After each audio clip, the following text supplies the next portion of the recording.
the thing that stick with you are the people, So like when I'm talking about Mike and GI Joe, like sure, I remember the stories, but really I remember being there with Mike and Josh and Tim and everyone else at Devils Due. I mean, that's really what made it special, and the same was true at Marvel. I remember all these moments with people that I worked with, and that's what sticks with me. The details of the story, hopefully what we did on those various books were enjoyable enough that, people who bought them, will remember them in the same way I remember comics when I was a kid, and they meant a lot to me. But for me as a professional, the stuff that really sticks with me always is the experiences with the people.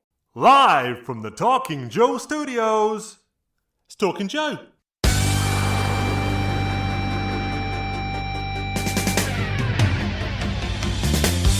G.I. Joe, the very best, America's elite. Eliter than all the rest, trained to have no flaws. Defending liberty across the land, valor oversized. Bring out that big brass band, real heroes verified. Gotta read them all, you must agree. Elitist in history, G.I. Joe, or there could be no end. In a world we must defend, G.I. Joe, gotta read them all. A courageous crew, their colors red, white and blue. Mess with them and they'll shoot you. G.I. Joe, gotta read them all, gotta read them all. Hey, it's me, Mark, and welcome to Talking Joe, the G.I. Joe comics podcast. Now, today we are continuing our look at the Devils Due era of G.I. Joe comics with writer, editor, Mark Powers. What a great guest, but I will not be doing that alone. I'll be joined, as always, by my co-host. It's a real American Tim. It's Tim Finn. Hello, Mark, and listeners and viewers. Let's bring in our guest. Hello, Mark. Hello. So good of you to join us. Now, I have prepared an extra exclusive introduction video for you. I've gone all out on this one. Hope you enjoy it. Talking Joe and the Devils Due universe. I am Mark, host of Talking Joe and defender of the secrets of G.I. Joe. And this is Tim, my real American friend. Amazing behind-the-scenes secrets were revealed to me the day I held aloft my microphone and said, by the powers of Devils Due, I have Mark Powers. Very nice. How come you get to be He-Man? He's got to be that tiger character. I accept all of Mark's light jabs. Okay, so here is my blurb from my research. Correct me as I go on. So Mark Powers graduated from Rutgers University in New Jersey with a degree in art in 1990, joining Marvel Comics as an intern in 1991, where he stayed for 11 years and rose through the ranks to senior editor. Work at Marvel included editing New X-Men with Grant Morrison and Frank Quitely, and Ultimate X-Men with Mark Millar and Adam Kubert.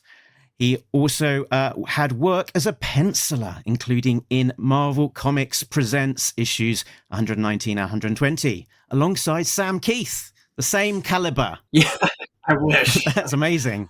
In 2002, he left Marvel and moved to Chicago to work as an editor at Devils Due Publishing, editing G.I. Joe titles from issue 31 through to G.I. Joe America's Elite 4 and other titles such as Snake Eyes Declassified.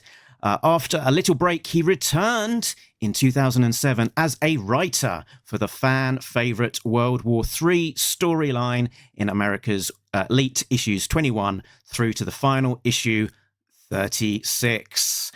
And alongside that, also on Drafted for Devils Due. And since then, he has worked on various projects, including freelancing from his own company, Mega Powers Entertainment, such as on comic book adaptations of the Dresden Files novels for Dynamite Entertainment. How's that, Mark? That's good. Yeah, I mean, just slightly off with some of the dates, but it's close. It's all the important stuff is there. So. Ballpark. Yeah. Mark, where are you coming to? Where are you geographically today? I live in Island Park, New York, which is on Long Island. I don't know if you guys are familiar with the area. If you know anything about Long Island, what I'm close to is a city called Long Beach. It's a big sort of beach community, and we're the next town over. Okay, so Long Island is this horizontal on many maps, this horizontal stretch. Yeah, and where from east to west, sort of where are you? Are you in the middle? We're more in the middle because we're not too far outside. You know, there's Queens and then Nassau. We're kind of just inside Nassau. We're fairly close to Queens. So hop on a train. You're in the city. You're in Manhattan in an hour. Yeah. I go into the city a few days a week, so it's roughly an hour on the train. Okay. Yeah, it's not too far. Cool.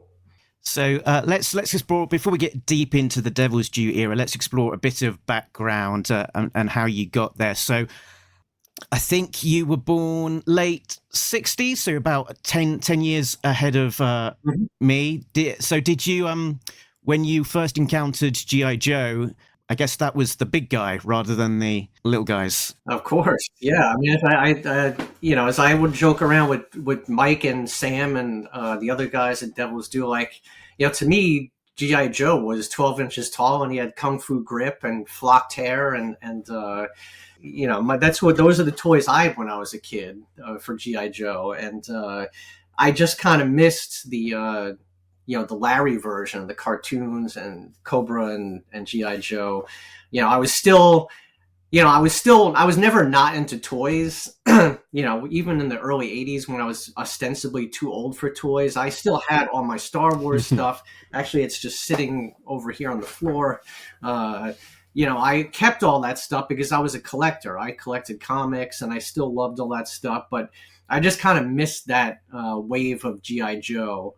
And, it's funny when I worked at Marvel, all the assistants who were just a few years younger than me were all huge G.I. Joe fans, in fact, my assistant, Pete Franco, was a huge G.I. Joe fan. I remember when the first Devils Due issue came out, they all went to, Jim Hanley's universe at lunchtime and they got issue 1. They came back and my Pete was so excited. He's like, dude, look at this new G.I. Joe. And he's got who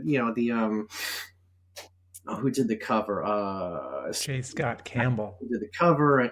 And they were all so excited. I'm just like, wait a minute, who is this? Gosh, Layla, just some guy got the G.I. Joe license? I mean, how did this happen?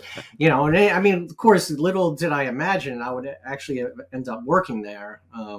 But yeah, I was definitely, Adventure Team, that was my G.I. Joe, And the 1980s relaunch was kind of, I guess, just on the periphery, that it's a cultural phenomenon, but you weren't in. I mean, I was definitely aware of the comic and how popular it was, but it just wasn't something that I happened to read, Mark, did you have a comic book store near you as a kid? Did you go to a newsstand? Yeah, I went to a newsstand. Okay. I don't think I went, I think the first time I was actually at a comic store was probably, maybe early in high school. And then when I was, then when I got my driver's license, I was aware of a store that was maybe half an hour away from us, and I would go to that. But all through my childhood, I would go to the local convenience store or drugstore, and that's where I got my comics. I can still remember, going down, riding my bike, I'd get, a comic in the Snickers bar or something. And I remember one week where Captain America, 263 and X-Men 150 came out on the same day. And I saw at the end of one was the Red Skull. At the end of the other was Magneto, and I was like, I gotta have both of these, but I didn't have enough, so I had to ride my bike back and like search through my junk drawer looking for change, you know. So yeah, that's where I used to get my comics. What were the comics that you had to read or that you were most looking forward to? When I was a kid, definitely X-Men and Captain America were my two favorites. You know, Okay. Captain America really, you know, I'm not really sure. Captain America was really the first comic I collected where I realized, okay, I see there's an issue number here, you know, and that this is going to come out next month, and this issue is 245, and next month will be 246, and it's just going to continue, you know. And I can't really say why it sort of caught on with that particular book at that particular time, but it did, and that's really what started me collecting, you know, hardcore. I'd always been into comics, you know, even when I was really small. I remember, you know, my aunt or whoever, other family members would get me, they knew I loved superheroes, so they would get me like, oh, here's, you know, these, well, you know, I'm sure you guys have seen them, the old reprints of like the DC superheroes where everyone's origin is in one book. And so I'd get that stuff, but I as far as collecting myself, it wasn't until I sort of caught on a particular issue of Captain America. And then I started, you know, I became a total Marvel zombie, you know. I mean, it was like really into, I totally fell right into the, like, you know, they really made an effort to cultivate, like, you're going to read Marvel books, you know, Marvel books are cool. And, you know, it was the perfect age to fall into that. You know, it was, when I started collecting, I was probably 7th grade, something like that. You know, so it was just in early adolescence, and you know, so especially with the X-Men, it was just like perfect timing, you know, and I got super into it. You know, probably my, you know, the one I was the most into it was like the Chris Claremont, Paul Smith X-Men, and the J.M. DeMatteis, Mike Zeck Captain America. Those are my two favorite books from childhood, you know. Do you have that? You have that new IDW X-Men Paul Smith Artist Edition that just came out? I don't. I can't afford that stuff. Okay. You know, I have 2 daughters, and one of them's in college, and then as soon as she's done, the next one starts. So we have to Okay. watch our money very carefully. But when they're graduated, then I will get all those artist editions. Yeah, those are like, I know if I buy one, I'll just start buying all of them, you know. It's a slippery slope. So you went to university to study Yeah. art. Was the thinking there that you might pursue art, and specifically comics art, as a career? Yeah, that's what I always wanted to do. I always wanted to work in comics, specifically as an artist. I majored in art. You know, I wanted to go to art school. My parents kind of like talked me out of that. So I went to Rutgers, where it's really a liberal arts school, but I majored in art, and I actually I had an internship. You know, my last couple of years there, I was an intern at Marvel in between junior and senior year, and then I forget if maybe it was the spring semester of my senior year. I forget, but I had 2 internships there while I was at Rutgers, because that really always was what I wanted to do. And you know, for a while when I was at Marvel, I kind of had it in the back of my head that someday I'm going to, you know, maybe after 5 years or whatever, I'll work on my stuff on the side, and eventually I'll go freelance. That was something that people did a lot during those times. And, you know, I just really, honestly, I wasn't good enough. And I wasn't into it enough as far as like sitting down and doing the work to, you know, I think if I had really busted my butt every day and worked on it the way you need to, I could have been a solid, you know, okay, you know, mediocre. And I don't mean that in a bad way, because to be a mediocre comic artist, you have to be able to draw anything, you know. But I was never going to be like, you know, Jim Lee or John Byrne. And I just didn't have the drive for that, you know. But I really like the process and the editorial process of putting together teams. You know, that was something that you know, I got exposed to as an intern. And I really thought like, this is really cool. You know, I mean, it's really, you know, figuring out which writer would work best with which artist, with which inker, and you know, trying to position books in different ways, you know, that I found really appealing. And then obviously once I was there actually doing it, you know, that really becomes your whole life, you know. And so gradually, the art thing, it never fell by the wayside until really I had gone here, there, and everywhere. I always kind of kept it as like, maybe I'll try this. As a matter of fact, when I first started working on G.I. Joe, that was kind of how it happened in a way, is that, I had worked in a New York City public school for a year, because that was something I thought, maybe I want to do this, maybe I want to be a teacher. It was after Devils Due, and I really needed something else. And you want to do something that doesn't feel like just a job. I thought maybe teaching could be that. So I worked there for a year, and, I enjoyed it, but it was enough to tell me like, I can't do this. It's like, it takes more than loving kids to be a good teacher, and I didn't have it. So, but what I came out of that is I did have a summer off, and I was still going to get paid, So I said, all right, I'm going to try to, once and for all, sit down and try to see if I can get some work drawing stuff. So my only real connections that I was in close contact with at that point was Mike and other people at Devils Due. Mike had sort of taken over when I left, and I just tortured myself figuring, can I go to Mike and ask him for work? We had become friends, and I remember how difficult it was when I was an editor, and people that I loved and respected were, had to come to me looking for work. And it was like, you never didn't want to give them work, but there were times where, like, even if you really felt like you believed in them, they weren't necessarily right for the things that you're working on as an editor. So, finally my wife is like, you know what, just ask him. If he can't do anything, he will say, he can't do anything, So I was like, all right, I presented this stuff to Mike, and, he had some feedback, and he's like, ultimately what he came back with was, we don't really have anything for you to draw right now, but what you might be able to help out with is, we're going to be changing writers on G.I. Joe. We need someone to fill in till we find the right person.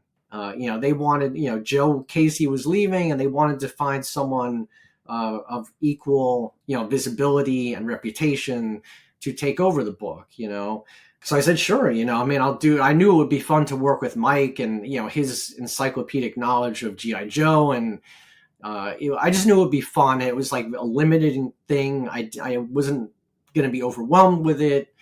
I was like, all right, I'll do this. And, one thing led to another. I ended up continuing to do it. But the way it started was my whole intention was I was going to try to get, art assignments, not writing assignments. I had never even considered writing, really, except maybe as if I would need something to draw. It was never something that I wanted to do. Even when I was little, I wanted to draw comics. I didn't want to write them, So we can just place this in time, and then Mark, you can lead us back. The first issue of G.I. Joe America's Elite that you write is issue 2021, which is cover dated April 2007. Mm-hmm. And just to clarify for our listeners, there are two Marks in this episode. There's Mark the host. There's Mark the host, Talking Joe Mark, and there's Mark Powers, our guest. And when Mark Powers says Mike, he probably means Mike O'Sullivan, Yes. editor at Devils Due. But there's also Mike Baer. That's right. Who penciled almost all of Yes. Mark Powers' written issues of G.I. Joe America's Elite. One of the most talented people ever. He's just an amazing artist. Yeah. So I think just now, every Mike you referred to was Mike O'Sullivan, Yes. Editor at Devils Due. Okay, back to you, host Mark. Mark, you were talking about drawing for Devils Due, and I just while we're talking about, did you draw for Devils Due in the end? I think you might have supported on this. Just that. That was just cover. that. Yes. Yes.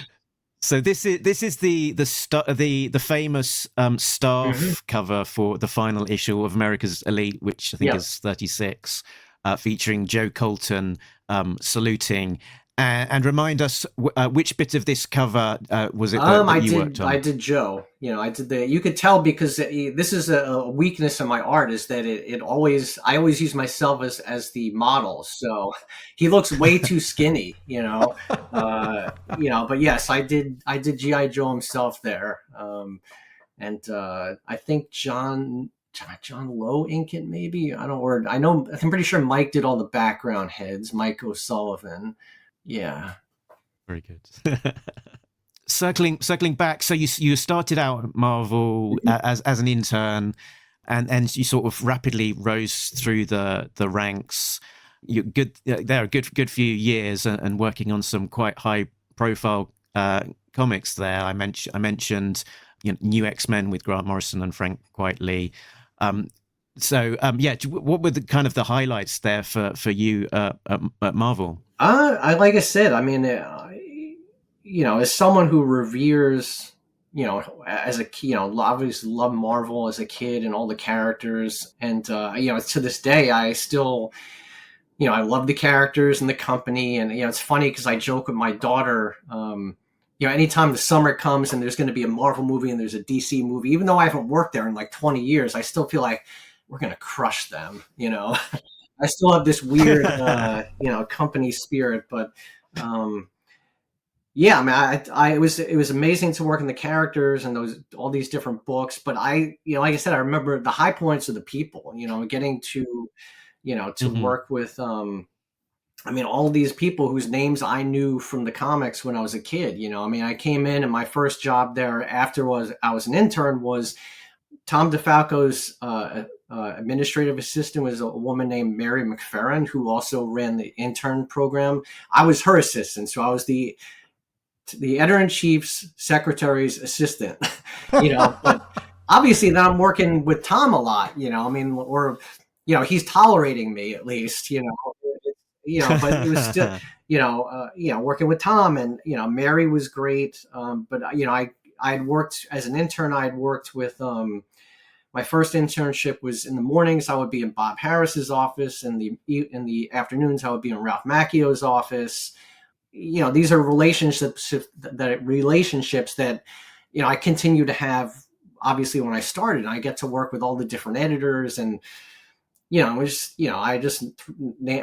obviously Bob meant a lot to me and is still a good friend. But Bob, and then after I got promoted to assistant editor, I worked with Terry Cavanaugh, who was an editor there, and just a phenomenal person, just a very aside from being a great editor, just an amazing person. And working with Terry in Terry's office, he had Marvel Comics Presents, so that was like, you're working on, it comes out twice a month. There's 4 stories in each issue. So it's like this, you're working with tons of different freelancers. So you mentioned Sam Keith, I worked with Sam a lot, I mean, you tends to be in any editorial office, you've got the editor who's sort of, probably working primarily with the writers, maybe with the artists too. But as far as like fielding calls and sort of chasing deadlines and things like that, a lot of times that falls to the assistant. So we had Sam in our office. Sam did all those covers, and he did some of the stories too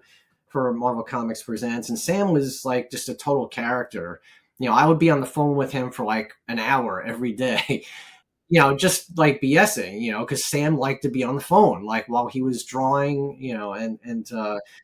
there was Sam Keith, and then the opposite end of the spectrum was Alan Davis, who was doing Excalibur at the time, and he and Terry were super close, but to me, Alan Davis is a giant, so I'm this assistant editor, and I get to be also in contact with Alan Davis, who's just like amazing, and there is so many people like that, but in the office, I mean, obviously I mentioned Bob and Terry, I got to, I had really close friends there at the time, like James Felder, who, I think maybe people don't know his name that much, but he had a lot to do with like helping some really big names become what they would eventually become in comics. And, is a phenomenal writer himself, I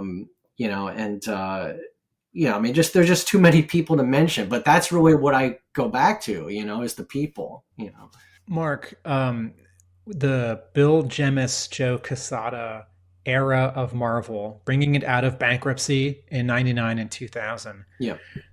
There was a lot of experimentation for a couple of years, and Marvel was sort of the like plucky, smaller of the fighters Can you talk about sort of that feeling, but also this? You sort of referred to it earlier. This long-standing feeling that like Marvel was this sort of we're all in this together. Like you're a Marvel fan that I think had come a lot from Stan Lee in the Mhm. 60s. So can you describe the character of Marvel when you were there and sort of how that affected your editing and your office? Yeah, I mean, well, as far as Joe and Bill, I mean, I think that uh, you know that whole experimentation thing fit in, very much with the history of the place, and a lot of the success, the things that became really the bedrock of the company, like Fantastic Four or Avengers and Chris's version of the X-Men, really was born of experimenting, of like having uh, being at a point in time in the company's history where they weren't sure what they were going to do next or how they were going to keep this success or that success going. And you had that obviously incredible period in the early 60s where it's just Stan and Jack and Steve Ditko just like like just cranking out all these ideas, just so many ideas. And then obviously Chris totally taking what was always there, this strong German of concept for X-Men, and making it something huge. And then, I think that when Bill and Bill and Joe came along, they fit in with that. I kind of wish that, I had been in a better mindset, that I could have enjoyed that more, but I was so burned out by the time that came, that I don't feel like I did. But I feel like it's all kind of a piece. And it was, as far as them coming, it was kind of, I think in retrospect, what was needed at that time, and I can definitely say Joe is one of my favorite artists of all time. Just taking everything else away, he's one of my favorite artists. But as far as like how it affects, how you approach the job as an editor, I would go back to, you guys might have heard that Mark Grunwald he was our executive editor. He was like sort of one step below Tom DeFalco. He used to do and have an assistant editor's class every week that all the assistants had to go to. And it was essentially a writing and editing class. And it was all about, the standards of what constitutes a good story, and balancing what makes a good story in one issue versus having to continue that story essentially forever. And hiring the right freelancers and maintaining schedules and everything that goes into the job. That's really what shaped me as an editor, is that, Mark's classes. And, I would say also, the personalities of the people you work for when you first start, when you're young. When I was young, my first boss as an editor was Terry, and I wanted to be like Terry. I wanted to be like Bob. Bob had been my boss as an intern, and he and Terry were actually really good friends. So, these are people that I wanted to be like. And then I got to work with Danny Fingeroth in the X-Men office. The Spider-Man office. And, he had an impact on me as well. So, I think as a young person, it's natural that, the things that sort of shape how you approach a job in a large part comes from the people that you work for and the people you look up to. There was definitely a way of doing things that was common to everyone, but every person along the editorial row had their own takes on how to go about that. And where you ended up in Marvel was as the senior editor. Was that looking after the X-Men family of titles in that last role? Yeah. So, quite a lot of titles there, and you sort of hinted at. I think you might have mentioned the word burnout. Is that the story as to your career at Marvel ending and moving across to Devils Due? Was it for it was really just well, first of all, I to be honest, I was laid off, so it wasn't, would I ever have had the you know, the strength of character to just make my own decision and leave. I don't know, maybe after a longer time, but I'd already been there a few years or feeling like, how can I get up in the morning? You know, it really was nothing to do with the company itself so much as like things that were happening in the industry. You know, it was for a while, you know, obviously the whole bankruptcy thing, you know, really, you know, just like I look back on it sometimes and I'm like, I don't know how we all made it through that. You know, just not to make it sound melodramatic, like it's, you know, obviously, you know, no one was like physically harming us, you know, but, you know, it was this situation where every year there was these rounds of layoffs. So you kind of had this circle of fire getting smaller and smaller and smaller, you know, and, you know, having to see people get let go that that I really respected and I loved them, and, you know, never expected to be working at Marvel at a time where I'm not going to get to see them every day. You know, even if they weren't close friends, they were part of the fabric of what made the company to me. So when I talk about burnout, that's really where it came from, is that you know, it was a very tough thing to be a part of. And, you know, I mean, there's, you know, I felt guilty for being there when other people were getting let go. And you know, that really sort of reached its, you know, high point or low point, however you want to look at it, when my friend Jason Liebig, who was also an X-Men editor, and he had been my assistant, we were good friends, you know, he got let go, and then Bob got let go. And I'm like, you know, internally I'm thinking like, these guys are the people I look up to, like that I want, you know, how can I still be here when they're not here, you know? So I was kind of angry at myself, and, you know, it really was not so much anyone external to me. It was just me. And then I think eventually, you know, it was clear, I'm sure it was clear to other people aside from Joe and Bill that like, this guy he's not bringing it all, you know, 100% every day. And if you're not bringing it in any job, if you're not doing it 100% every day, you're not doing it at all, you know? And especially in a situation where you've got new management coming in, and they need, in order to have a chance to succeed, they need everyone rowing in the same direction. Not only that, but rowing with the same level of enthusiasm. That's really it, you know? So, you know, at that point, you know, again, I don't have no idea what their thought process, but I'm sure that Joe is like, look, we have to make a change here. And, you know, so, you know, they laid me off, and you know, I didn't really expect that I was going to ever do comics again. I mean, it was, you know, obviously something I loved. I was kind of worried that I couldn't do anything else.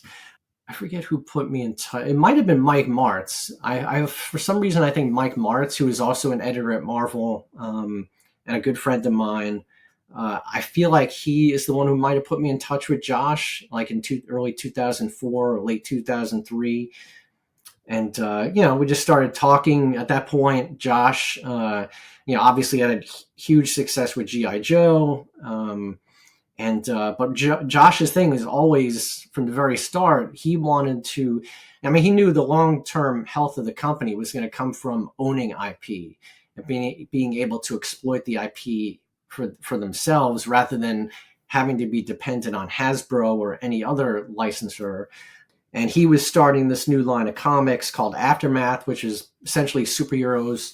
And he, you know, so it was 4 new books, and they already had all the G.I. Joe stuff. So they really needed someone to come in and act as an editor, because everyone else already had their own roles. You know, Josh was the president, was also writing things, and obviously had a huge amount of responsibility. And you had Tim there, who was, not only an art director, but was a penciler and was writing his own book, Hack Slash, and Mike Norton, who was also drawing a whole bunch of stuff and was the art director. So they really needed someone to come in and actually just be an editor and just do that, you know? And that's basically how that happened, is I came in and, you know, for a few years, well, not for a few years, more like a year, I was the senior editor there. But in 2004, the comics industry is in a different place, starting to be in a very different place than it had been in 2000, 2001, 2002, Mhm. right? And the Aftermath line doesn't stick around. Yeah. Hmm. Yeah, well, I think that was always going to be a tough sell, and it's funny because I remember in the early, having when I was early on when I was talking to Josh, he confided that he had spoken to. I'm not going to say the writer's name, but he was a big name writer who he had tried to get as one of the people who would come in and write one of those books, and the person had told him like, I don't think you should do this, and it was nothing against the ideas. They were all these concepts were all Josh's concepts. Um, it wasn't so much as ideas. It was more like, don't do 4 of these at once. That's crazy. A whole line of books. Just give people do one, and then if it's successful, then you could build on that. But Josh had already had this initiative going, so. I still think those books were pretty good, to varying degrees, but, you were right. They just didn't catch on. And, unfortunately, they only lasted like 6 issues each. And, that's it. And then you kind of, because those didn't work, when you become more highly dependent on the license stuff with Hasbro. So, I always knew, like, and I remember not having a great feeling about them. Like, man, if they decide they want to go elsewhere, we are so screwed, And unfortunately, that's what happens. Yes, the sort of the eggs in all in one basket kind of scenario. Yeah. And obviously there was other things. The economy was really bad. Now you're getting into like 2008. Yeah. And I know that Josh had. There were things going on that had it not been for the financial situation in the country at that time, things might have been different even without Hasbro, but certain things fell through and then without Hasbro, it became, just became very untenable. Wait, let's before we get to 2008, host Mark, pull us back a few years. So we're back at the beginning of the Devils Due era. Mark Powers is upping sticks and moving to Chicago to be the Devils Due editor, and significantly for us, being the editor on the G.I. Joe titles. How was that initial experience? You're coming in towards the back end of that first volume that was being worked on, and they're diversifying in terms of putting out a few mini series around this time as well, like Snake Eyes Declassified and Master and Apprentice. And so how was that experience of getting up to speed and sort of hitting the ground running, editing G.I. Joe? It was fun. It was a little bit weird for me just because I was always used to being like one of the younger people in the company, having other people to look up to, like I mentioned earlier, so when I came in, I'm by far the oldest person there. And I was only like in my mid 30s at this point. So that was a little weird. Especially I would remember when I was first started working there, everyone there was very nice, very nice. I remember Mike Norton was like, once I sent you samples at Marvel and you never answered me. So, and I was, of course I didn't remember. I might not have never have seen them, but it's like weird. It's just odd to have someone who's like, an authority figure there, who's like, oh yeah, he was probably, who knows how much earlier that was, but he was really young at that point, but yeah, it was a lot of fun. It was fun to get to know people who I was not familiar with for the most part, but who were amazingly talented. I knew then they were talented, but now you look back and you're like, just a murderer's row. And, I mentioned Tim and Mike, and you also had Sean Dove and, even Sam, who wasn't necessarily writing or drawing anything, was like a super creative guy, and obviously Josh, Susan Bishop, who is our marketing advertising person, just everyone there was very talented. It was a lot of fun to be there in the office. It was a really small, intimate, atmosphere as opposed to what I had been at Marvel, where it was like a giant company. And yes, you had the editorial staff were all fairly small in the grand scheme of things, grand scheme of the company, but still a lot bigger than what Devils Due was. So it was a lot of fun. I was not familiar at all with G.I. Joe, as I mentioned earlier. I had never read it at all, not a single issue, not even the famous silent issue, which didn't even require any reading. And so, I had to do a lot, cram back issues and just sort of, jump right in. I was lucky to work with Brandon. You mentioned Master and Apprentice, and really that's, for whatever reason, that was the book that really made things click with me about G.I. Joe and what it was all about and what the appeal was. And, but yeah, I have great memories of that time. Mark, can you talk about working with Hasbro and or going to Hasbro? I was never at Hasbro. I never went. That's tended to be more Josh's thing if there ever had to be face-to-face meetings. So as far as working with Hasbro, my only real experience, editorially, we'd have to submit every issue to them so that they could, make sure it aligned with what they wanted for the property.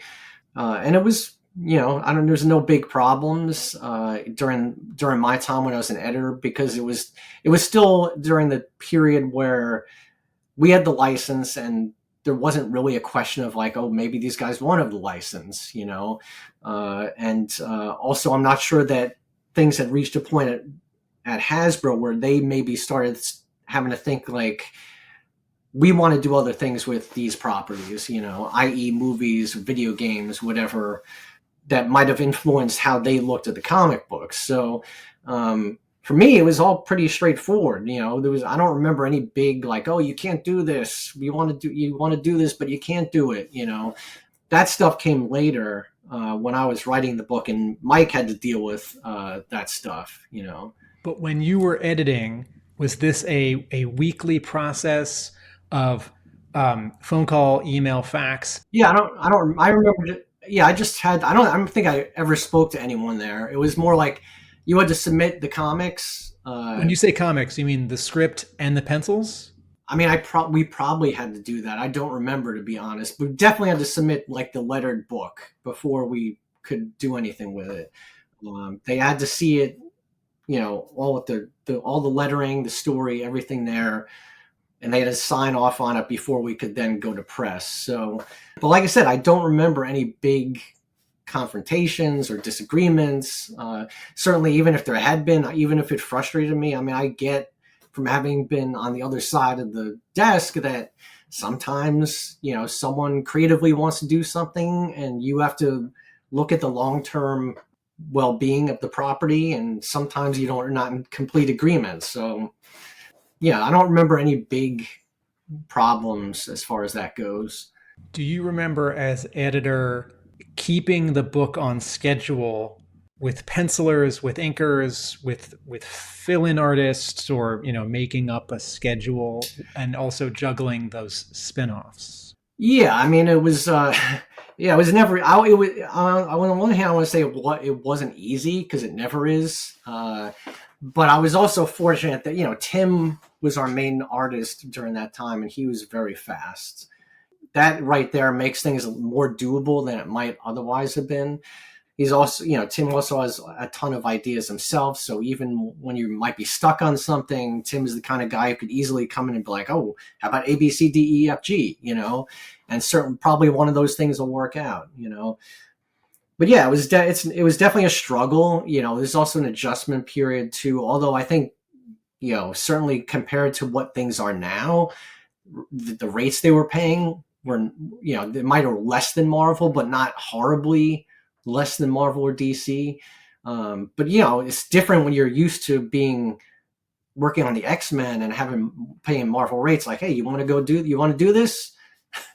Yeah, I give you the top rate of the company right now if you want to do this. I couldn't do that at Devils Due. So there was definitely the need to, find different artists, new artists, and that was definitely an adjustment. That was definitely, and also, I was not even though it was my job to be, I was not amazing with deadlines. Somehow I always ended up, crunched up against it. And that was true at Marvel too, unfortunately. It's funny because I remember Josh, there was some interview he gave at one of these online comic book websites when I was first hired, and he was like, yeah, Mark is gonna, he's a veteran, he's gonna come in, he's gonna crack the whip on. I'm like thinking like, he doesn't know me too well yet, I've never cracked the whip on anyone, so. Yeah, I sort of this is a bit of a deviation now, and I don't want to sort of trigger any sort of emotional trauma here, but it sort of, you talking about the deadlines does make me think a little bit about that new X-Men era with Frank Quitely, whose art is amazing, but obviously slower, and some of those fill-ins from other artists where issue to issue there was a little bit of a difference between what you might expect. Yeah, that was it was frustrating, but it was I'm trying to think. It was definitely chaotic. I remember feeling kind of like stuck on that, only because I felt like how much leeway do I have to like pull things away, and it was also a situation where, before those guys came in, I finally had the situation where I felt like, okay, we got some stability here with the whole schedule situation. So I basically had 3 artists rotating across 2 books. I had Adam Kubert, I had Salvador LaRocca, and Tom Rainey on the 2 X-Men books. So basically, I felt like I finally got a situation where it's not like this insanity, and it really should have been like that long time ago. But in any case, I felt like, okay, and it was Laniel was on the X-Men too. How could I forget him?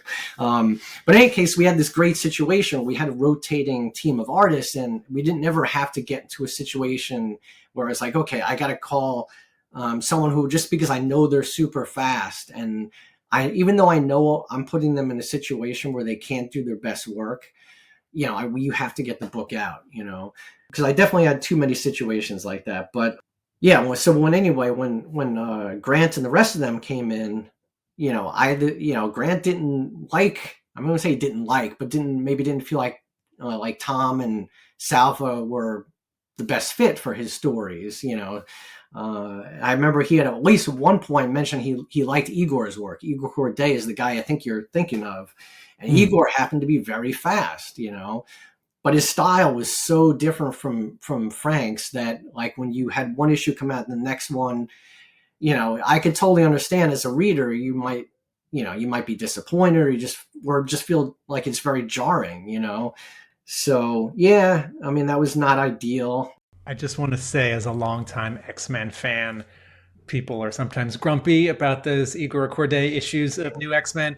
His Cable and Soldier X are some of the most interesting things Marvel did that whole decade. And wasn't he hired to do an issue of New X-Men, and then maybe it was you. Someone was like, okay, now can you do the issue before it? It's like, oh my gosh. That is possible. That is possible he did that there was something like that, but I don't remember it specifically. But some very harsh deadlines. Oh, absolutely. He probably, there's at least one of those issues he probably just did in 2 weeks, which is insane for someone who's both penciling and inking, And also drawing Cable. Yes, I'm doing Cable. At the same time. Penciling and inking Cable. Wow. So, it was very crazy, All right, back to G.I. Joe, Mark. Now back to G.I. Joe. Yeah, I didn't get the sense that maybe, I think the transition between artists during your period at G.I. Joe was had that same dynamic, because there was a pretty stable on the main book. It was for the most part Brandon Joa and Tim Seeley for that back end of that initial volume. But I think you then oversaw that transition into the America's Elite era with Joe Casey and Stefano Caselli. Yeah. Can I ask a question before we get to that, or that's maybe part of this question, which is, at what point in the run before America's Elite did you start to think, or did Josh say, how do we goose sales? We're losing eyeballs, because that's the like standard attrition. An editor is thinking of that every month to some degree. So Yeah. what were you going to do? When did you all start talking about that? Pretty early on.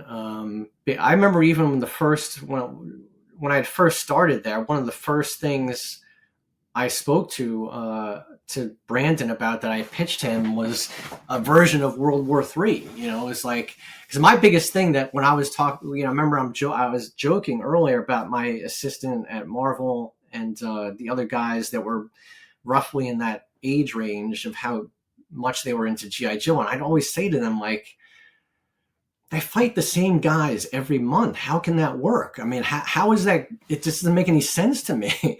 Now later, of course, I got it, but that still was like early on was like, why don't we just have them win?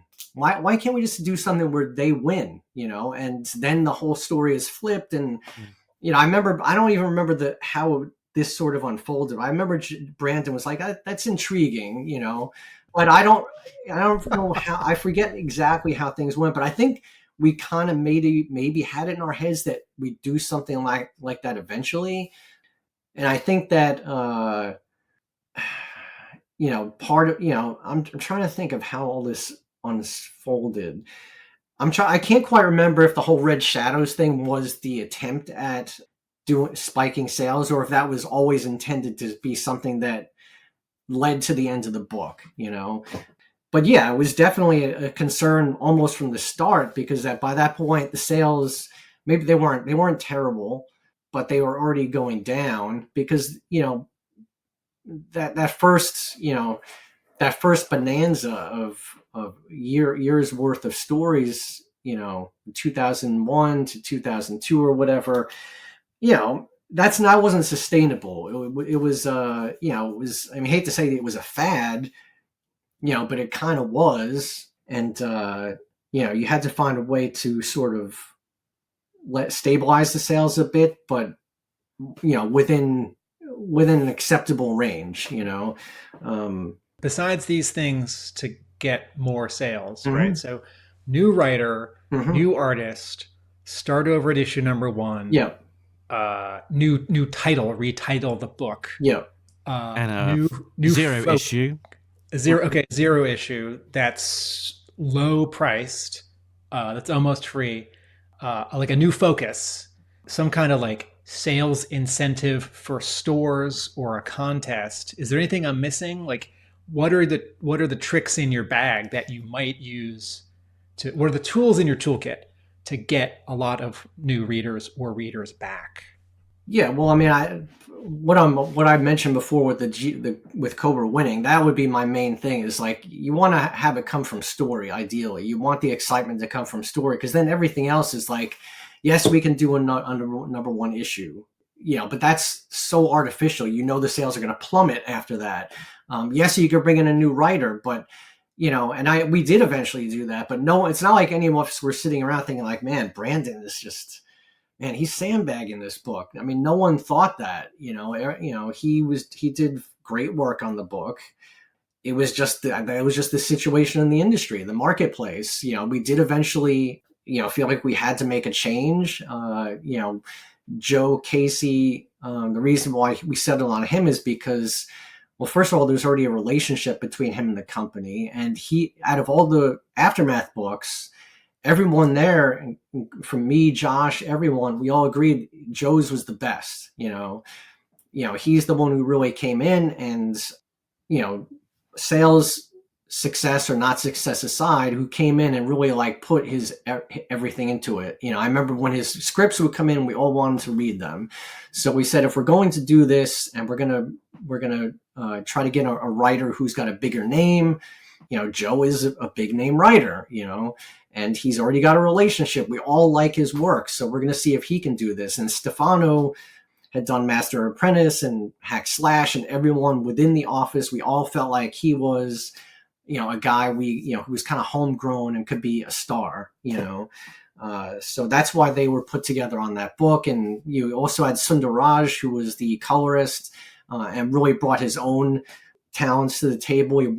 I would never call a colorist just a colorist, but Sundar was more than a colorist. He very much was Stefano's creative partner, and we felt like that would give the book a unique look. So stuff like that. If you're gonna make a change, you want it to be something that where the excitement comes from what you're putting out rather than what number is on the issue and what kind of sales incentives. Those things are tools to help you get something you think is good in front of people, and hopefully that good thing will keep them coming back. Yeah, excellent. You're spot on. And in terms of talking about colorists as well, one thing that we definitely picked up on was that later in that run, when Jean-Francois Belliot joined the book, coloring over the top of Mike Baer's work, it's really sort of really key part of that partnership and that creative, overall creative package where writing, line work, and color all comes together to make the perfect package, really. So yeah, I think color often falls into the background, but when it's working at its best, it's a true part of the overall partnership. So you saw through like the America's Elite sort of launch and the first few issues of that, and then you moved on from Devils Due. Do you want to, before being brought back by Mike O'Sullivan as a writer, can you talk about that bit of your journey?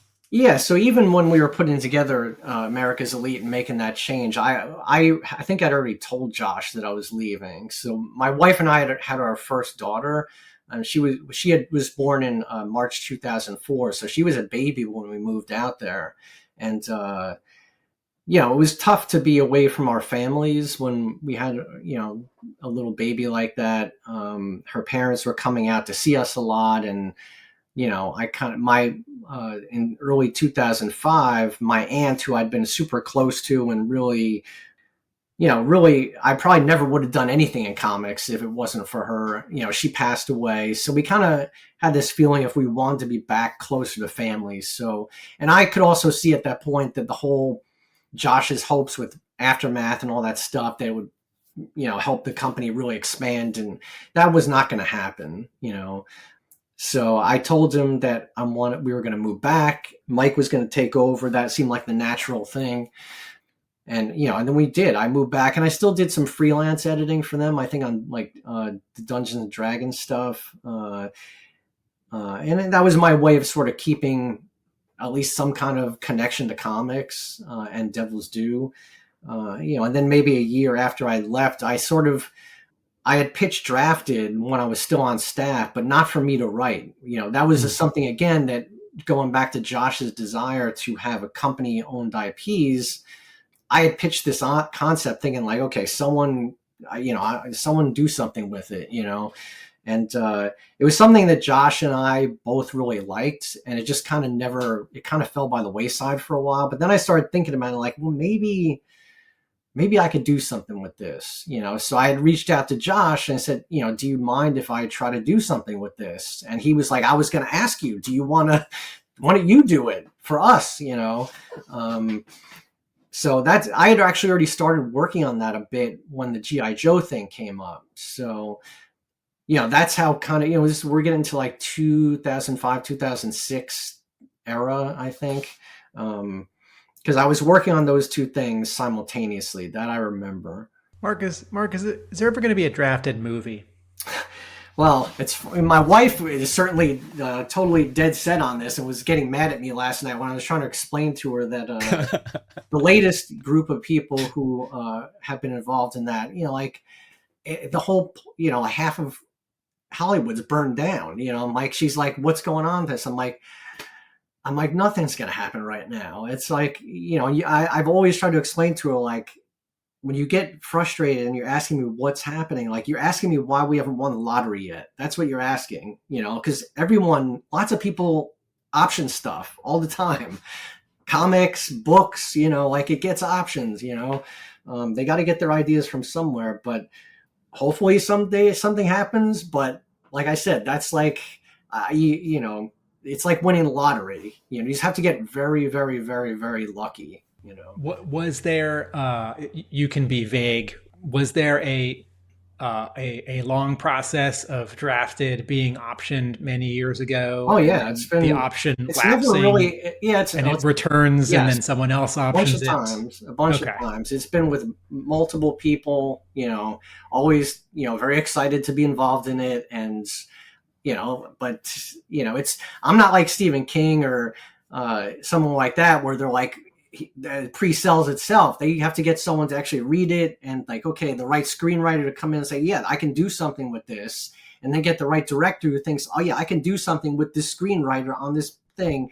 Then we're going to take that package and go to the studio and they'll greenlight it. Because someone has to put up the money. Yeah, of course. Yeah, okay. Of course. And you look at it's funny. I was thinking about that again. My wife really genuinely was asking me about this last night, and I was thinking how long it took Criminal to finally get greenlit and into an actual TV show, and that is something done by these guys who are giants of the industry who are freaking amazing, and that took forever, And compared to that, I'm not trying to diminish myself, but I'm not Ed Brubaker or Sean Phillips. So, you got to get lucky. So maybe there'll be something someday, but probably not if we're being honest, Chris Lee is increasingly a big deal in Hollywood, right? So maybe he knows anytime there's these things come up, the guy who drew the comic actually has his own, concept art studio now. So you've got a perfect in case you want to have some visuals created for whatever pitches you're doing. So, but okay, with that excursion into 20 years and also 2025, host Mark, I'll hand the mic back to you because I bet you have a question back in our chronology. Yeah, so we were talking about really about you getting started with writing G.I. Joe. So you'd been working on drafted probably first, and then that sort of followed on into writing G.I. Joe, and I think Mike O'Sullivan has told us, that he really that your relationship between you two really, really worked, and when he was seeing that vacancy that Joe Casey was wanting to move on, that your name was on the top of the list, and it sounded like a very collaborative relationship. Yeah, I guess for sure. With both of you being both having a sort of editorial background.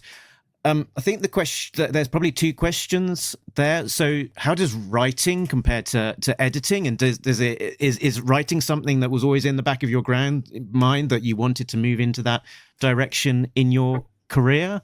No. Okay. Like I said, I if I ever always had thought if I write anything, it would only be so I have something to draw. As a matter of fact, I mentioned Mark Grunwald earlier. Shortly before he very prematurely passed away, he had tried to I forget what it's called, Solo Avengers or something like that. There was a book where, it was basically spotlighted Avengers every issue, a certain Avenger every issue. And he asked me if I would write an issue, or maybe it wasn't Avengers. Maybe it was some different character's origin got told. I forget. But in any case, he asked me to write an issue. And I told him, Mark, I'm not interested in that. I was very much had it in my head that, there was definitely a thing at that time where there was concern of editors writing comics, and I did not want to be anyone to think that that's what I wanted, because it was becoming something that other people outside the company were paying attention to, and it was not, it's one thing if you're Mark Grunwald or Tom DeFalco, who already have all these skins on the wall as writers and are proven commodities, but I'm just some junior editor. I just did not want anyone to think that's what my reason for being here is, that I'm going to edit books and that's it. And Mark had said to me, I really think it would help you as an editor to do this. It would give you a perspective that you don't have right now. And I was just I was kind of hemming and hawing, and then he, I don't even know if the conversation really truly came to a head And before any of us knew it, he had unfortunately passed away, and I never thought about it again until the G.I. Joe thing came up, until Drafted came up. But I can say that he was right. Had I done that, I'm sure it would have affected how I approach things as an editor, and you think, like, how stupid can you be that you couldn't be able to put yourself in that chair? How stupid. It's just obvious. You're doing it for years, month after month, being friends with people who are writers. But I can tell you, it does make a difference. And I wish I had done that far earlier, because it does give you a different perspective. And I was fortunate that I had Mike, because we had a very close relationship. And even those times where I might have wanted to do something that either wasn't right or he didn't feel it was right at the time, it just came naturally as two friends talking, that he could knock it down and say, well, not that, but how about this, but I really do wish that I had done that earlier, because it would have definitely helped me as an editor. Definitely. The most successful writer of G.I. Joe, Larry Hama, is obviously he came from an art and editorial background first before moving into writing. Do you think there's anything specific about G.I. Joe that having that kind of mindsets or backgrounds would be particularly helpful? Not necessarily. I mean, maybe from the perspective that it's a huge cast, and you have to have a sense of how to balance all that, not only as a writer, but as an artist, but I'm not sure that really applies all that much more than it does with other comics. I would say it definitely, I think Larry has a role, it very much is Larry's baby, he's, Larry's a legend. And, when I started working on the book as a writer, I was like, God, this is so easy. It was never felt difficult. And a lot of that was, I had Mike there, but it was also like everything that Larry set up. It was just all the personalities, the conflicts, the internal conflicts, everything was there. It was very, very easy to work on, Since we're on this other writer of G.I. Joe, for just a moment, when you were the X-Men group editor, mm-hmm. You were not the specific series editor of Wolverine, right? Yeah, I was. You were? Okay. Yeah. So you were interacting with Hama because he was writing the book, mm-hmm. Which is perhaps a thread. If I was to do this episode all over again, is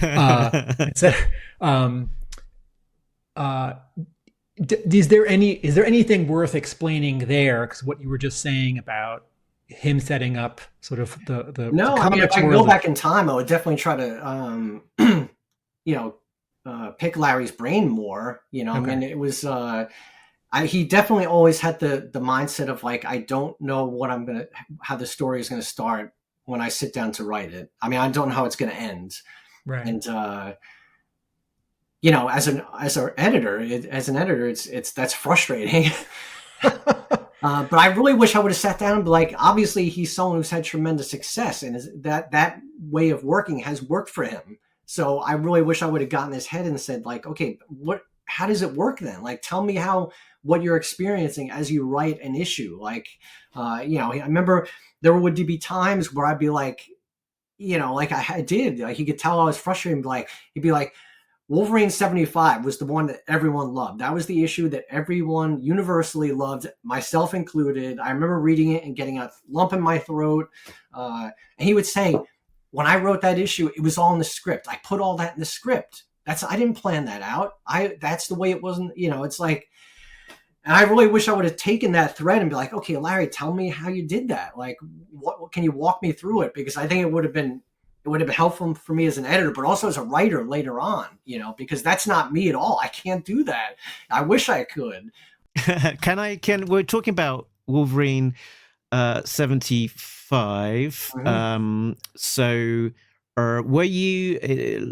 I was the editor on that. I was not. You weren't. Okay. Yeah. But so I don't know when you were directly editing. Not until later. Yeah. Okay, but to varying degrees. So 75, particularly like Phalanx Covenant, a little bit later. Yeah. That kind of thing. Wolverine, would come in and out as being, very much part of the middle of the X-verse versus more of a solo story in its kind of own. In its own space. I wondered, and you might not have experienced this directly, what it would be like, what it was like to edit Larry with that wider universe, where what he's doing as he's making it up page to page, and it needs to connect to a wider X universe. How that kind of worked. I mean, it was fine. I mean, Larry, I'm trying to think. When I started working on Wolverine, it was after issue 100. I know that. So it really wasn't that long with Larry, maybe a year. So he's only on it for a year and a half after 100. So, but we did have a big storyline or two during that time, and as long as you give him like, okay, this is what's going on, he was fine. I mean, Larry is great. He's like.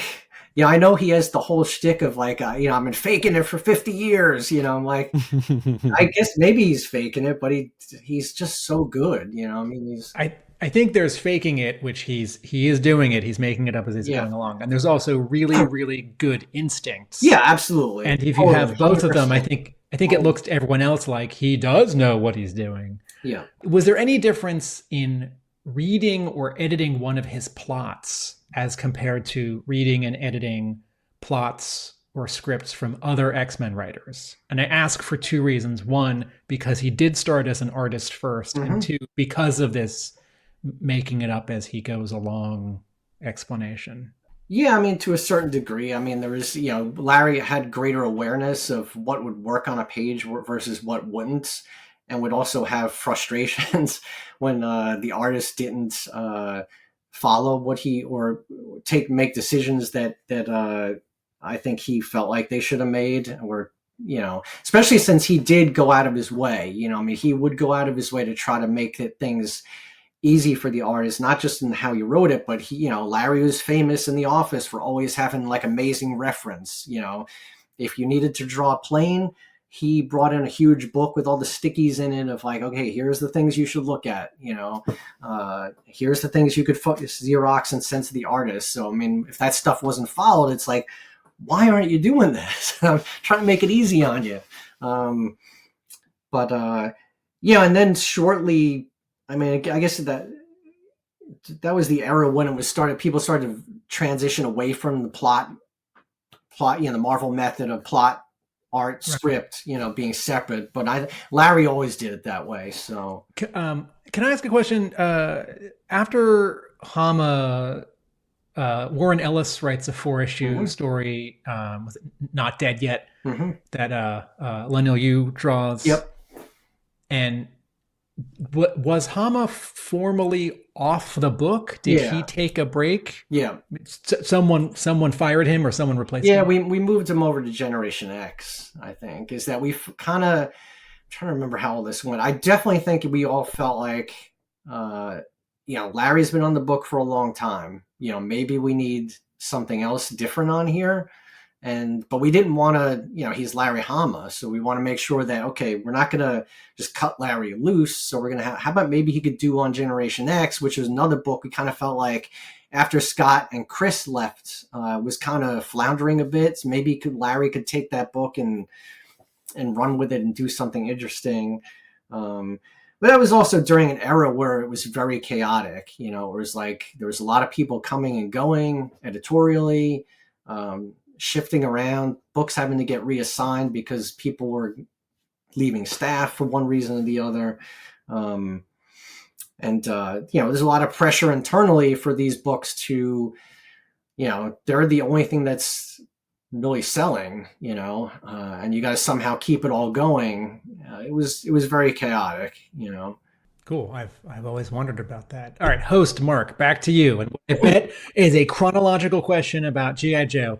We're in America's Elite, and we're at the beginning of America. We're coming up to issue 21 of America's Elite, the Sins of the Mothers story, and I think as Mike tells it, and I think even as you tell it in interviews in the past, there was a very sort of collaborative. Let's sort of think, not page to page, like some writers, but let's think about kind of what we were trying to accomplish over the broad sweep of the next year or so. Can you do you remember that that sort of collaborative process with Mike and sort of plotting out?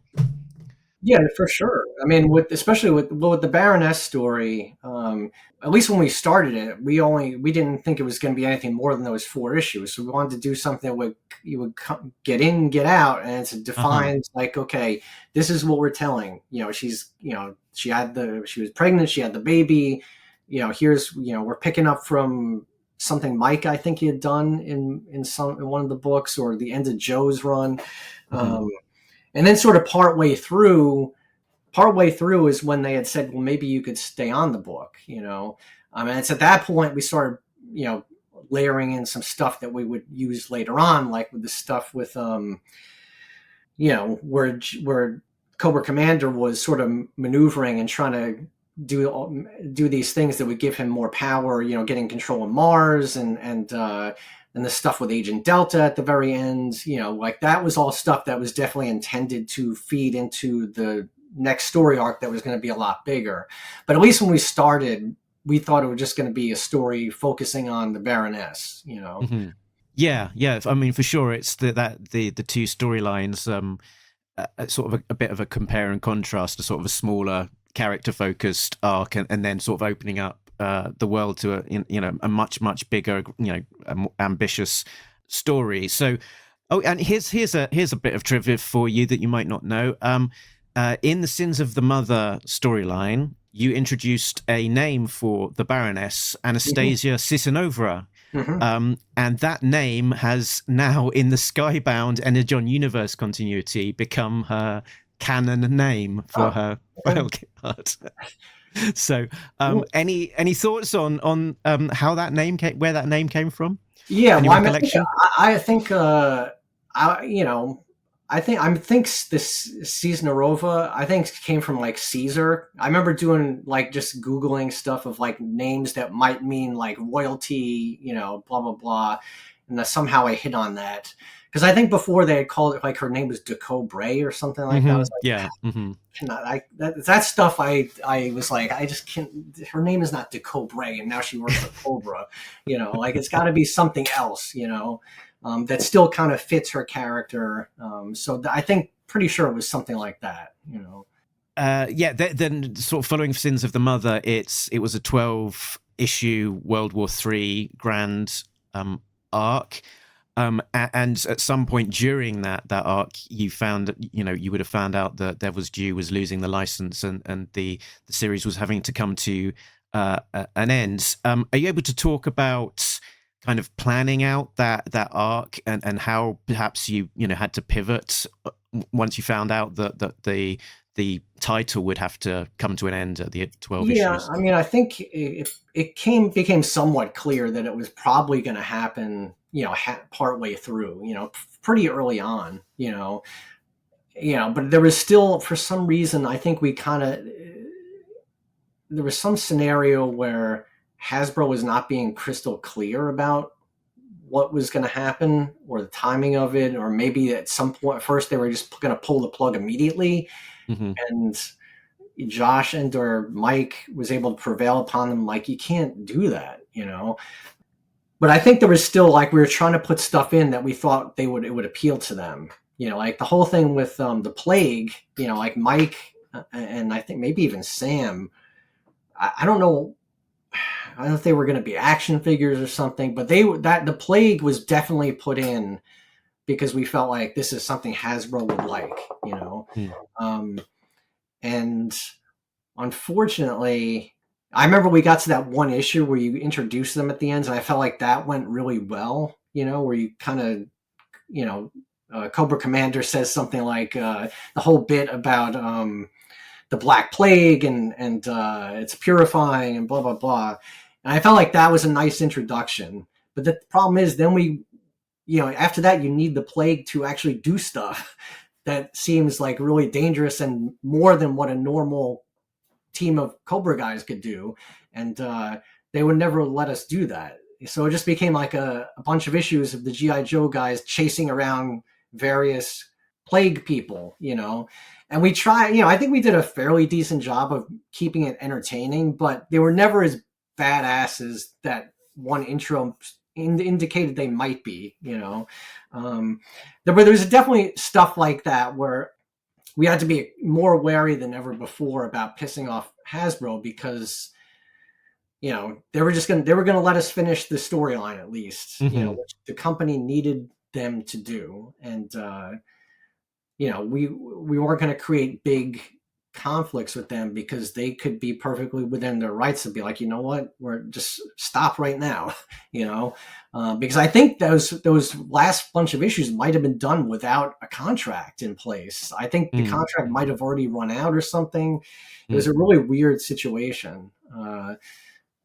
But it was, ultimately it was kind of, it was fun. It remained fun through the very end of it, but it was also kind of deflating, because we knew the stuff that maybe could have come out of it, the stuff we could have done in that last third of the story or so could have been a lot better if, the situation between the two companies wasn't what it was, What are some things that would have happened in the final third of the story? What are some things that would have happened after? We didn't have anything concrete that I could even say, oh, we would have done this or we would have done that. But I think that there would have been more lasting changes in the way that, maybe certain characters wouldn't be around anymore. Or, the one thing I do know, like, they never were happy that Lady J got killed. That was something that I remember Josh telling me, that they were never happy with that.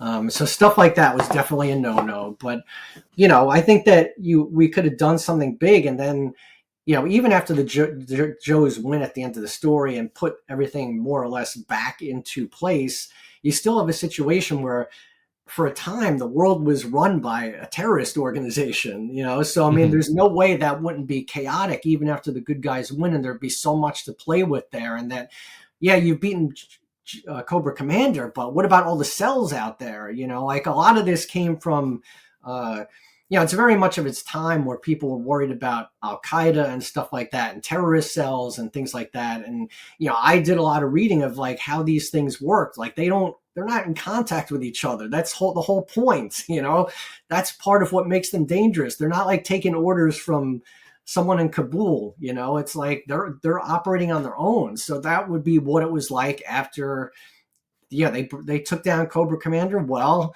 now he's a martyr, and you've got all these cells out there doing this or that. And, maybe they're even in conflict with each other, which would bring a level of interest, because then you've got, on the one hand, it kind of fits in with the overall history of G.I. Joe and Cobra, where the Cobras don't always get along with each other and often at odds within their own group. So you've got that, but you also got it in, I think, a more realistic trappings, and more modern, and there would have been a lot of possibilities for different stories. But what are you going to do? They had to do what they had to do. One of the things that I heard described about that final run was that I think a few people at Devils Due were trying to push for a death of Cobra Commander, I think it was, as one of the conclusions and big finales. And despite it being the last issue and the end of that continuity, I think Hasbro vetoed that as not being. I don't remember that. I definitely would not have been in favor of killing Cobra Commander, just because I don't think if that could really go anywhere. The thing I had in my head, I remember at the time, I don't even remember if we even talked about it, is be like, oh, you got Cobra Commander? How do you know that's Cobra Commander? How do you know? Like, and so and I'm not saying that to be funny. It's like you could do something with that, It's possible that was brought up. I don't remember it specifically. Definitely, I wouldn't even, I would have known enough not to even mention that, even if I wanted to do it, because that would be like, oh yeah, why don't we kill Magneto? Oh, okay. Yeah. Again. No. But a couple characters do exit permanently. Alexander, Destro's son, who dates back to the first Devils Due Joe comic. And what's his partner's name? Armada? Lady Armada? Armada. Yeah. Yeah, but Hasbro doesn't care about them. Okay. All right. Just to get that on record. Yeah. Hasbro doesn't care about that. But talking about Cobra Commander, I think I read an interview with you, sort of, where you were talking about sort of getting started on G.I. Joe, and one of the elements being to make Cobra Commander a much more serious threat. Yeah, and I think it's one of the strengths of your work is that Cobra Commander does seem a lot more serious, a lot more scary than perhaps we've seen him elsewhere. Yeah, I really liked what Paul Jenkins did with Cobra Commander when he did G.I. Joe Reloaded. Paul, I don't think didn't get to stay on very long, but I really liked there was that first issue. I remember him, just the way he sort of positioned Cobra Commander, I thought was cool. And the whole thing with, the shiny helmet allows his people who follow him to see themselves in him. And I just liked him being very cognizant of the fact that he's, that this is all bullshit, but in a cunning, scary way. Like imagine if Trump was like in total control of himself and had all that power and he was like, as people think like, oh, he's playing 11th dimensional chess. Well, we're lucky he's not playing 11th dimensional chess, because if he was, we'd be fucking screwed.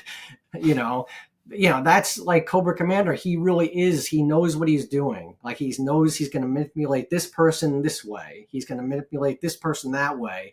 He sees 3 moves ahead. If I just do this, I'm going to get control of Mars, and then I've got all these weapons, and I can, so we definitely wanted, I remember,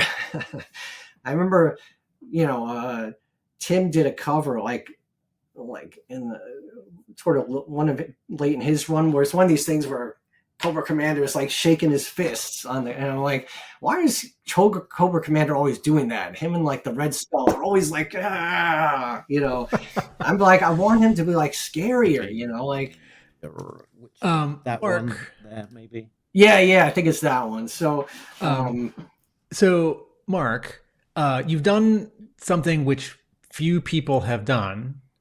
You have written G.I. Joe comics. There's not that many people who have done that. You have written the longest G.I. Joe story that's a specific arc, because there are no other 12-chapter G.I. Joe stories, because at Marvel it wasn't structured like that. And at Devils Due it hadn't been structured like that. You've also done something that very, very few people have done, which is you have written a final issue of G.I. Joe. And you've also been an editor who has overseen the endings of some series. So can you talk in a general sense about what goes into, creatively, the final issue of a series, and maybe what goes into the final issue of a G.I. Joe series? Well, when you're talking about a book like G.I. Joe, or really any book that is a big major franchise, first of all, you have to know it's not really going anywhere. It's like Devil's Due is not going to do G.I. Joe, but someone is. I mean, we didn't know who at that point, but we definitely knew someone would be doing it. We did, so you want to focus on giving the readers who've been with the book up to that point like a really good send-off, something they'll be satisfied with and feel like, okay, I paid all this money for all these issues, and I feel like I'm picking up this last issue that has a special cover, and it's the last issue that this company is going to publish. I'm glad I bought this issue. Like, I'm not just going to file it away, and put it in my collection because I bought every other issue. I'm glad I bought this because I really enjoyed it, and it's a good send off for this, this continuity or whatever. And that really would be true for any books I've worked on where it was quote unquote the last issue. Like the last issues of X-Men before Grant took over. We knew obviously the book wasn't ending. It was going to become something very different, very, in terms of vision, something very different. But we still wanted to make sure that the story that led up to that was something that was satisfying, and that's Scott Lobdell is finally going to wrap up the legacy of Iris. Yeah, well, the stuff like that, you kind of say Scott or Chris or whoever, Fabian, are like, oh, why didn't they ever do this? The fact is, the way those books were run was like, it wasn't necessarily their fault. It was like, there was always things getting tossed out like, oh, that's cool. Do we know where we're going with it? No, we don't. We'll figure it out along the way. I say that as a fan of the 4-part Eve of Destruction story. So that's the creative end of G.I. Joe. Yeah. Can you talk about the timeline of you writing the final issue at Devils Due? The final issue comes out. You're in Chicago. Sort of what are you doing with Devils Due? When do you move? We moved back in 2005. So we were back in New York through all this time, really, when I was writing the book. Okay. The only time I was in Chicago during the time I was writing it, I think maybe after Mike's asked if I would keep writing the book, we were still working on the Baroness story. I drove out there to visit them for a week or something, work in the office. But for the most part, I was back home in New York during this time. Okay, so after America's Elite 36 comes out, are you getting out of comics? Are you doing a few more things for Devils Due? Yeah, I mean, I was. This was unfortunately, this is where the whole economic downturn of the country really affected the company. Is that Josh had plans to do other things, like we weren't going to have the G.I. Joe license, but maybe we'd have some other licenses, and I was going to be on contracts exclusive to the company where I would write like, let's say, one licensed book a month and then one company owned book a month, where I'd have like some kind of, participation in it if anything ever happened with it in terms of movies or video games or TV or whatever. And that was going to be great because I would be guaranteed a paycheck every month, wasn't going to get rich on it, but I could get to do this, and I really wanted to do my own stuff. That's really what I wanted to do.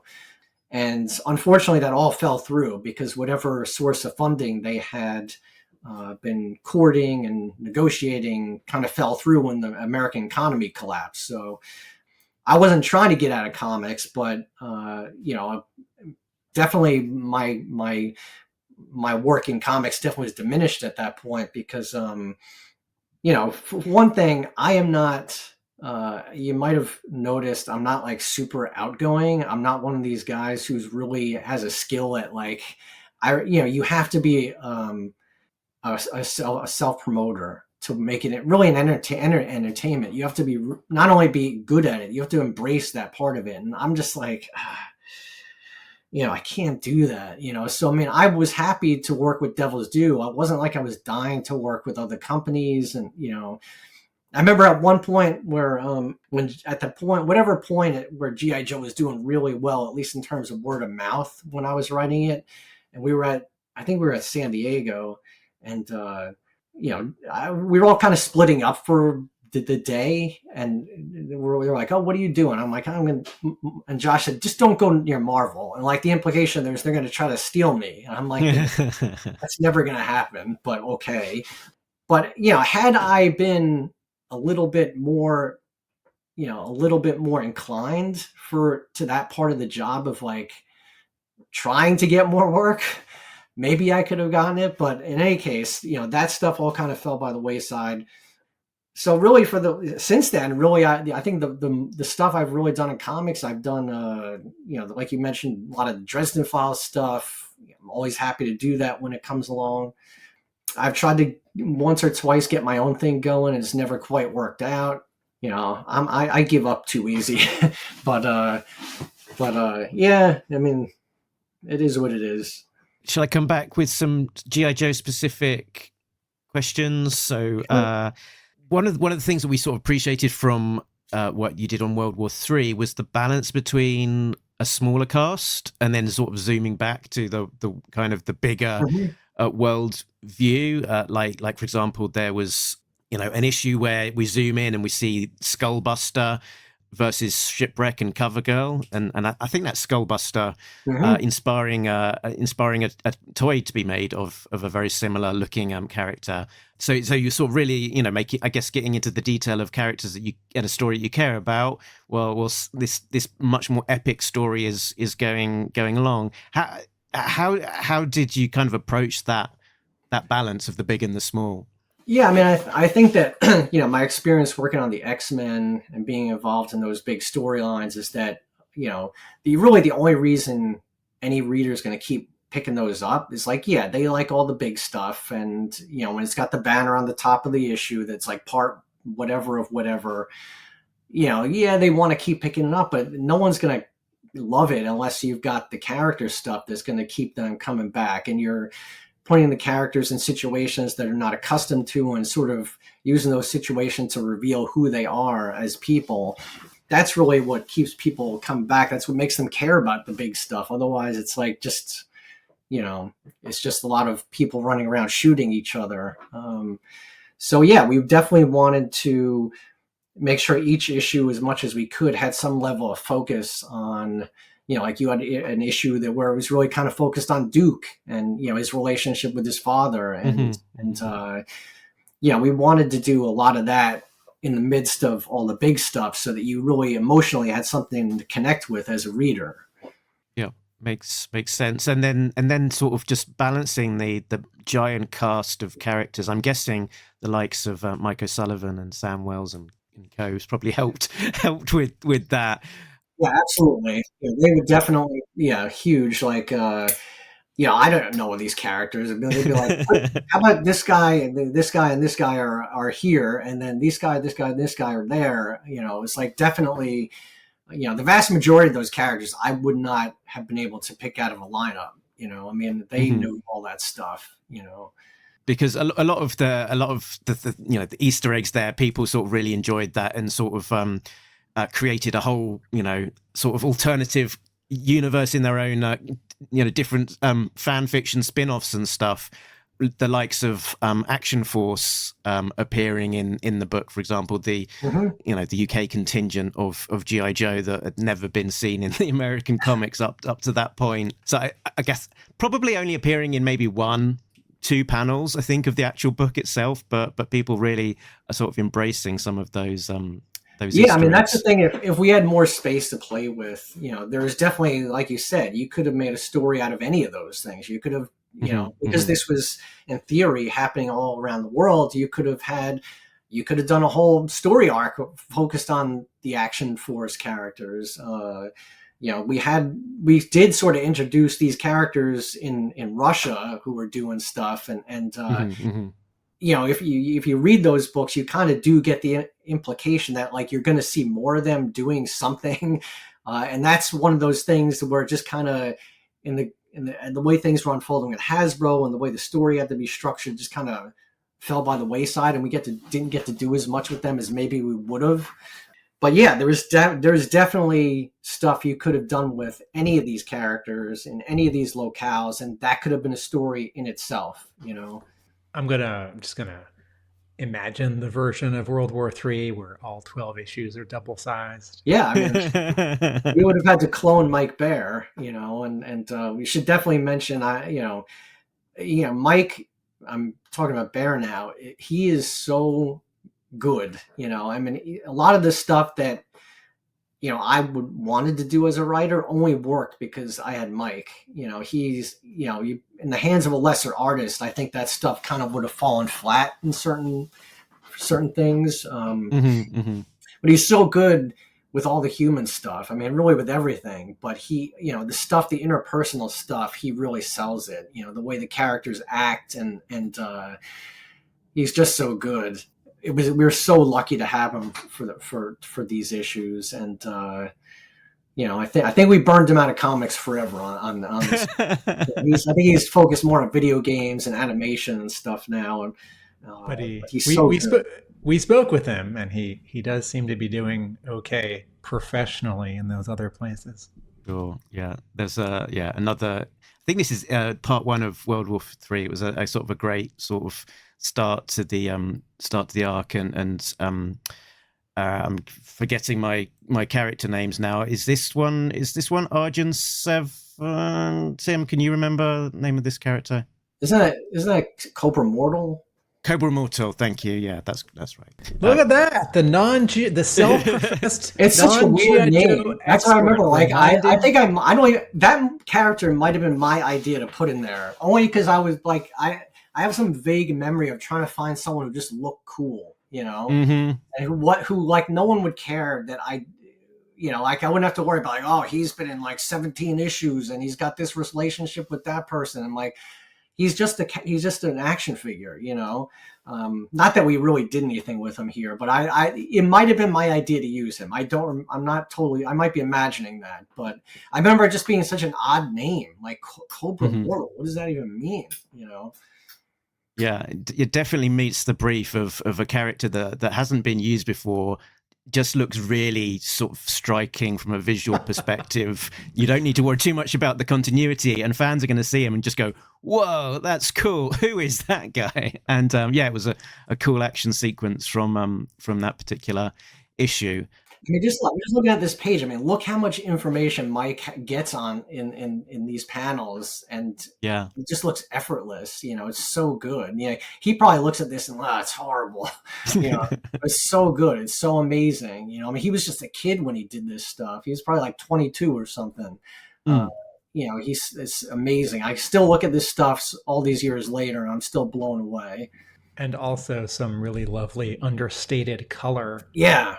And the color, this does look like those colors. Like this does look like what you would see on an overcast, snowy day. Mm-hmm.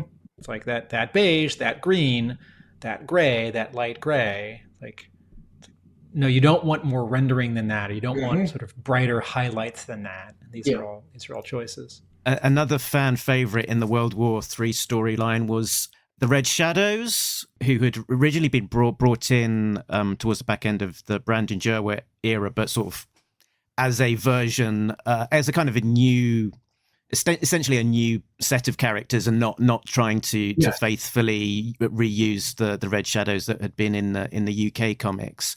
And they were brought into World War III, but I guess there wasn't necessarily enough room to do a huge amount of extra stuff with them in but that's another example of some characters that definitely we would have come back to, because they were sort of introduced as an antagonist that was not Cobra, someone who was in conflict with both G.I. Joe and Cobra. Now maybe the story with them wasn't quite as successful in terms of like getting people really jazzed about them in that kind of role, but I still think there was a lot of potential there, that we could have come back to them, that they were brought in. We felt like we had, like, if they were really as big a threat or a presence within the G.I. Joe universe as we wanted them to be, they would have to be touched on in some way in this storyline, and then we could have come back to them later, in a different storyline. But they definitely would have been fun to play with.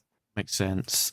And I had a specific question here from one of our listeners, Richard Straw, who asked, this is his favorite era of G.I. Joe. He's sort of an out-and-out World War III fan, his favorite comics from G.I. Joe ever. And he notes that one of his favorite things about your writing is the use of real places like Darfur, Chechnya, Israel, etc. And I guess that's in contrast to maybe the Harmer era, where he's making up countries like Wolf-Gluckenland and Dark Clonia and that kind of thing. Was that a conscious choice to kind of base it more in real world place? Yeah, absolutely. I mean, it's definitely it just gives it a little bit more trappings of reality. If you want to position Cobra as like at least within the confines of essentially a superhero comic, a terrorist organization, you want it'll seem more real if they're operating in a world that is kind of our world, has the same countries and the same leaders and the same conflicts, that we're aware of in our own world. So yeah, it was definitely intentional. That was definitely the reason for it. Very good. I think I got to the end of most of my questions. We did, part of that world building, we did touch it.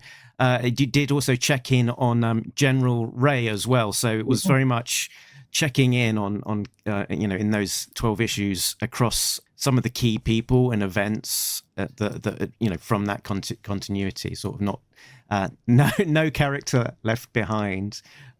I did have one of my slides saved here, which was probably more for Mike O'Sullivan, because I think he's described this one as being a few late nights at the Devils Due office, pulling together a map of literally every single G.I. Joe character and placing where in the world they were. How useful was this kind of keeping track of things from the likes of Mike in terms of the story that you were telling? Yeah, I mean, I saw this and I thought it was very cool. I don't know that I ever looked at it like, oh, forgot what this character was. Let me break out this map. I could just ask Mike if that was the case. But yeah, stuff like this is really cool. Him and I are both big fans of having like extras like this in comics. And, Mike,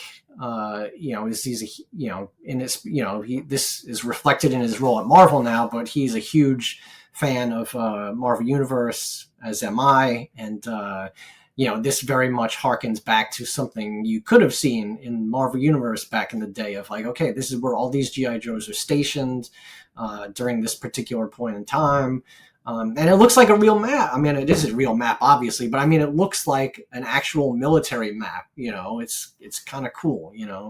Mark, when you say Marvel Universe, you mean the official handbook? Yeah, official handbook. Yes. Yeah. Okay. Yeah, it's very much playing to Mike's strength there, and his sort of next roles in Marvel after leaving at Devil's Due, sort of very much in that playground. So yeah, I think I got to the end of the list of questions that I had. Tim, was there anything from you? Are you reading comics these days, Mark? Yeah, I mean, off and on. As I tell people sometimes when they ask, I have, I got the Marvel app a bunch of years ago, ostensibly because I would constantly see things advertised, and I'd be like, wow, that seems really cool. I got to pick that up. The comics are so expensive that I'm like, all right, well, I'll get the Marvel app, and then 6 months. Oh, I have to wait 6 months, and then it's on the app, and I get it for free for one price. Almost always, invariably, what I end up reading is the stuff from when I was 12. So it's not so much that I'm not interested, but I like I said, I have 2 kids. There's so much going on. I'm way behind on everything. If I could get any time at all to read, lately at least, I've been reading.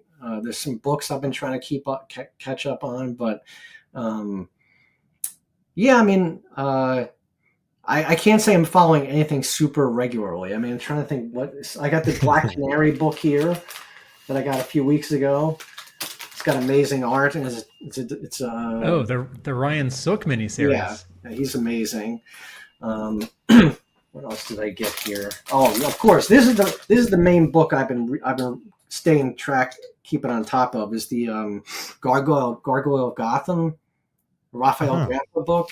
That guy's art is mind blowing. But you're holding the black and white edition. No, I only get the black and white edition because the coloring is good, but it obliterates his line work, and that's what I want to see. And then for those of you listening, not watching, we did ask you at the beginning where you are, but I see you. You must be sitting in a chair in front of a wall. Behind you, I see some kid art of Harley Quinn. Yes, that's old. My daughter, is an illustration major at FIT now, so that was done like probably a decade ago. Okay.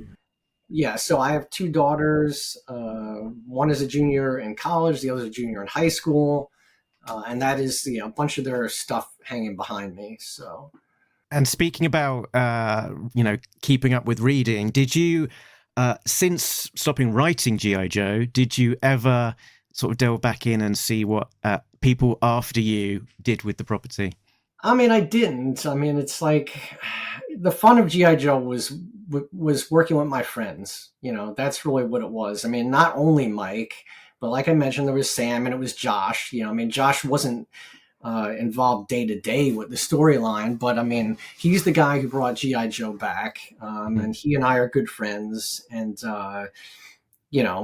we think very much alike, and just the way Mike and I think very much alike when it comes to story, and so G.I. Joe to me was an opportunity to work with my friends and people I love, and So it's not so much that I don't care about G.I. Joe or I have anything against any other company that's gotten it. I know it's like super popular again now, which makes me happy, but it's just not something, like I said, this stuff, I'm sure you guys know from your own wallets, all comics are really expensive now. So if I'm going to spend something, it's got to be special. It's got to be Raphael Grandpa, black and white artwork. So, but if I have friends who put stuff out, like Tim will put stuff out and I'll try to pick up things that my friends have done, but I'm not like super regular anymore, All right, so which is gonna get a movie first? Hack Slash? Oh, definitely Hack Slash. Definitely Hack Slash. Speaking of Tim Seeley. Yes, definitely Hack. I can't believe no one's done that yet. It's just the concept is so strong. It's right there, It's so good, But that's great. It says Mike O'Sullivan told us when we interviewed him that Hasbro, said to him, "What is G.I. Joe about?" And he said, and then he was told, G.I. Joe is about a group of friends having adventures. So very much born out here Not pointing in guns your at experience. No gun pointing. No gun pointing? Oh, it was just like right in the end of that last bunch of stories there. That's when I think they started becoming putting a lot more scrutiny on this stuff. I'm sure because on the side, we didn't necessarily know any specifically, but I'm sure at that point is where they really started thinking like, okay, we can do something in movies and whatnot with these. We gotta keep it family friendly, Are you talking about covers or covers and interiors? Oh, covers and interiors. You can find places in World War II or World War III where there's characters that are going like this and there's no gun in their hand. There's like one panel where I think it's Duke and Agent Delta where they're having this confrontation. And Agent Delta like goes to him, and the way it's scripted, it kind of almost works that he almost looks like he's pointing at him, but he's not. He's supposed to have a gun in his hand, and they took it out.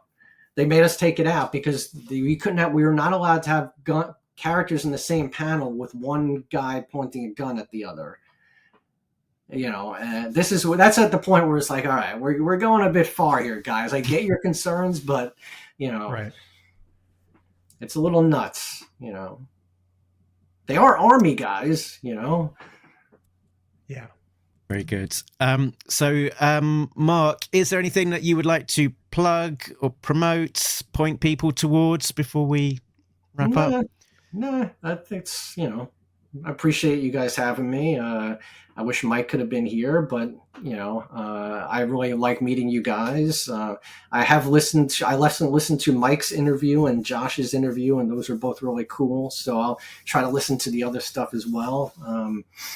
Thanks. For our listeners, there was an idea early on that Mike O'Sullivan was going to join us for this Mark Powers episode, but we have enjoyed having you all to ourselves. If not plugging anything, Mark Powers, are there places where people can find you on the internet, or do you stay off the internet? No, I don't stay off the internet. Yeah, I'm on Facebook, although I don't really post very often, almost never. Helping to overthrow democracy, to make it less appealing platform for me. Same goes for Twitter, even though I still do have a Twitter account. I'm mostly on Blue Sky now, but again, that amounts to me just like reading stuff and either liking it. Like I'm not a big poster of my own. You might say I have no ideas of my own. I just like reading other people's stuff. I think you have some ideas of your own. Yeah, no, but I'm online, so I'm like I said earlier, I'm not great at ensuring that I have a digital footprint like I probably should, but editors and publishers can come to you. I guess, yeah. Yeah, maybe if you get together, spend a week with Mike O'Sullivan, plotting out your tweets for the next 12 months. That's right. You'll have some solid goals there, and it will be remembered 20 years on. Yeah. So that's brilliant. Thank you so much, Mark, for joining us and being so generous with your time. It was great talking with you.